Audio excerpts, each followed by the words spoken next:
Hi, Stories Channel here. Today, I'm going to explain an American science fiction called Knowing. Spoilers ahead. Watch out and take care.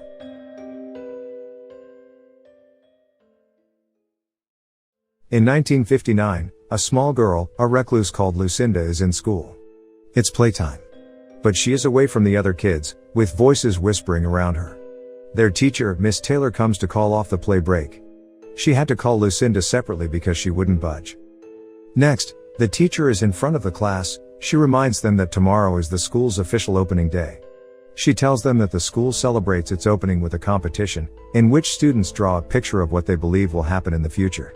The children are excited and begin to draw different things, except for Lucinda Embry, who is guided by whispering voices to fill her paper with a series of numbers. Before she can write the final numbers, the allotted time for the task expires, and Miss Taylor collects the students' drawings. The works are stored in a time capsule to be opened 50 years later.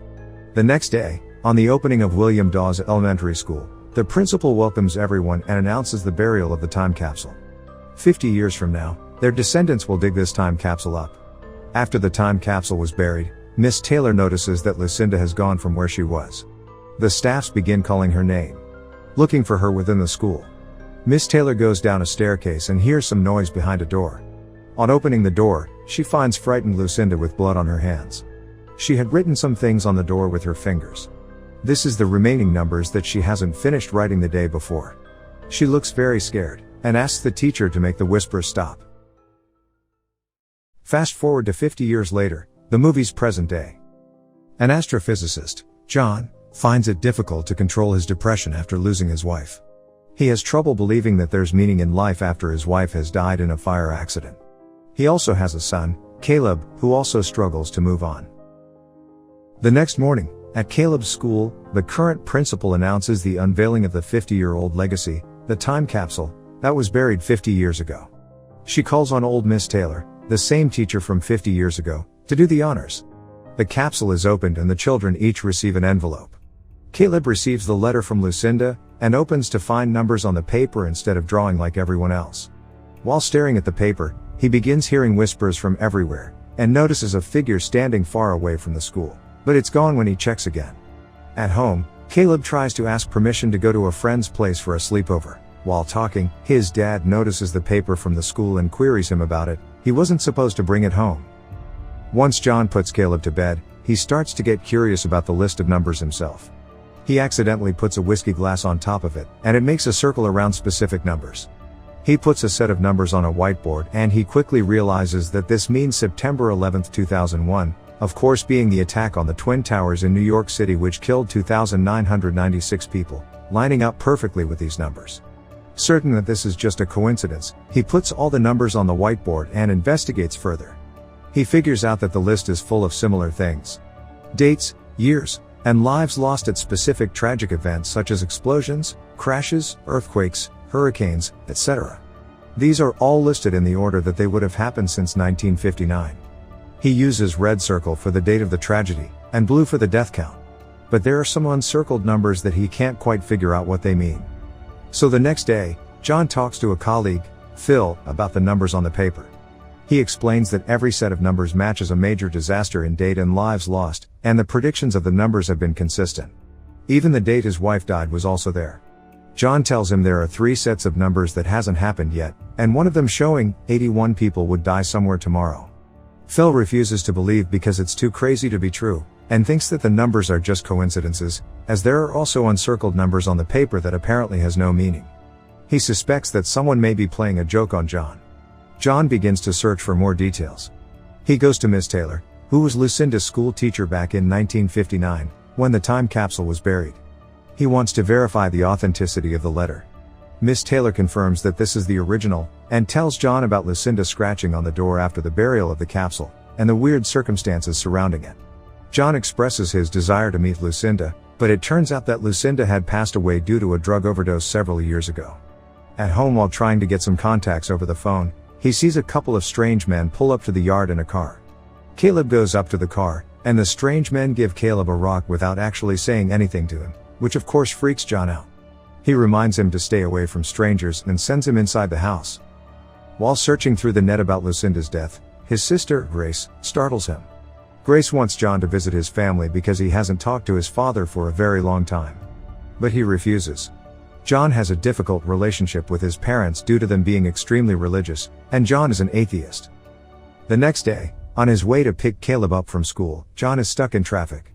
He tries to reroute but no alternative route.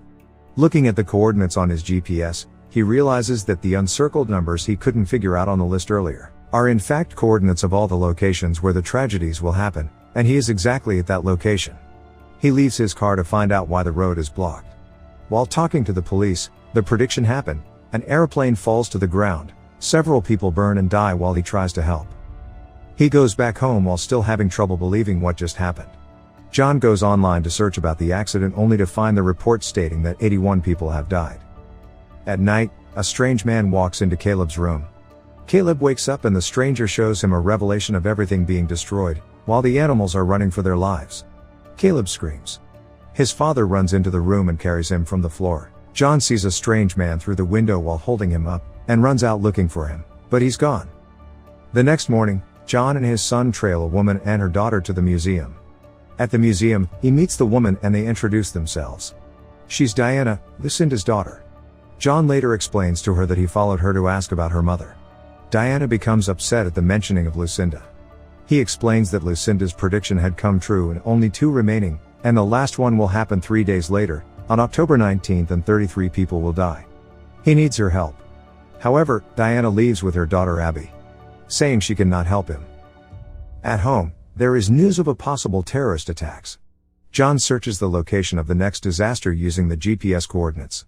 He finds the location, a subway station, and tries to warn the police. John goes all the way to the subway station, and chases a guy he thinks is a terrorist into the train. The police follows them. They discover that the guy is just a petty CD thief. The train sets to move but they see a derailed train heading towards them, and there's chaos as everyone tries to escape. The train kills a lot of people, fitting the prediction once again.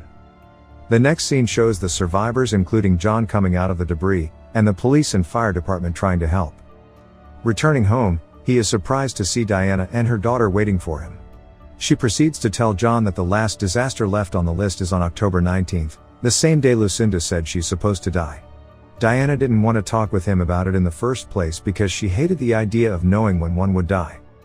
Diana decides to bring John to Lucinda's former home, an old abandoned building where her mother used to hide from everyone around her. As they pull up, they realize that the last numbers on the list, which followed the date October 19th, weren't the numbers 33, but the backwards letters of EE, which they think are the initials of a name. At the house, John searches Lucinda's bedroom, where they found out that EE in the last prediction means everyone will die. He also finds many of those black stones in the house, like the one Caleb received. Outside, Caleb and Abby are in the car waiting for them to return. They both start to hear whispers and see those strange figures. The whispers call on them to come. Poor Abby almost got taken, but Caleb uses the car horn to call attention. John and Diana run to them, but the strangers were gone. John sights one of them and runs after them. Finally catching up to the man, he asks what he wants, but the man opens his mouth, and huge bright light comes from it, and he disappears. They return to John's house, and can't believe Lucinda predicted the death of everyone tomorrow, and this could be their last night together. The next morning, John wakes up seeing Abby's drawing. Suddenly, he realizes that the final disaster may have something to do with the sun. John finds that the last prediction, which is tomorrow, was in tandem with a research he had done about super flares from the sun hitting the rest of the solar system and destroying everything. He quickly goes to the observatory and checks on the recent readings of the sun, which shows abnormal levels of solar radiation. He thinks that a large solar flare may occur very soon, and that may be the cause of humanity's destruction. Back at John's house, they prepare to go hide in an underground cave where Diana used to play as a child. It's time to go. He goes to call Caleb, but finds him at his desk writing a similar list that Lucinda did. From what Caleb was writing, he gets the sense that Lucinda's writing on the door 50 years ago was fundamental to the last prediction, so they go back to the school. He removes the particular door, takes it home, and begins to unveil the writing. Diana is impatient and wants to get to the caves before doom comes, so she steals the kids and drives to the caves. John finally gets the numbers from the door, and he assumes this is the coordinate where they can survive this disaster, but when he comes out, everyone is gone, which prompts him to chase them from behind. Diana stops at a gas station. At the station, she watches the government announce that there's trouble coming and everyone should take shelter, preferably underground. Diana goes to call John to tell him where they are.